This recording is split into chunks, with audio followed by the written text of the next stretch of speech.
గరుడు అనుకున్నాడు, నా అంత వేగంగా హనుమ ఎక్కడెడతారు, పాపం చాలా వృద్ధుడు ఆయన, ఏదో ఆ తోటలో కూర్చుని పండు తింటున్నారు, అందుకని మీరంత వేగంగా వెళ్ళలేరేమో, నా మూపున కూర్చోండి, మా స్వామి దర్శనానికి తీసుకెడతానన్నారు. అంటే హనుమ అన్నారు, నా స్వామి రాముడా పిలిచినది అని ఒక్క దూకు దూకారు.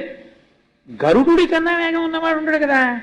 గరుత్మంతుడు ఆశ్చర్యంగా ఇలా చూశారు, వెళ్ళిపోయారు. ఆయన ఎటు వెళ్ళిపోయాడు ఈయనని ఆయన గబగబా వచ్చారు అంతఃపురంలోకి. వచ్చే లోపల జరిగిన విచిత్రం ఏమిటో తెలుసా అండి?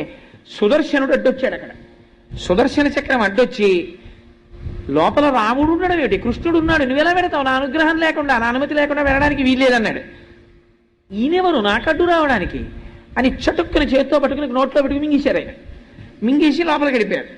వెళ్ళిపోయి రామచంద్రమూర్తి పాదముల కృష్ణుడు రాముడిగా దర్శనమిచ్చారు. ఆయనకి దర్శనం ఇవ్వగానే వెళ్ళి రాముడి పాదముల మీద పడిపోయి కన్నీటితో అభిషేకం చేసేశారు.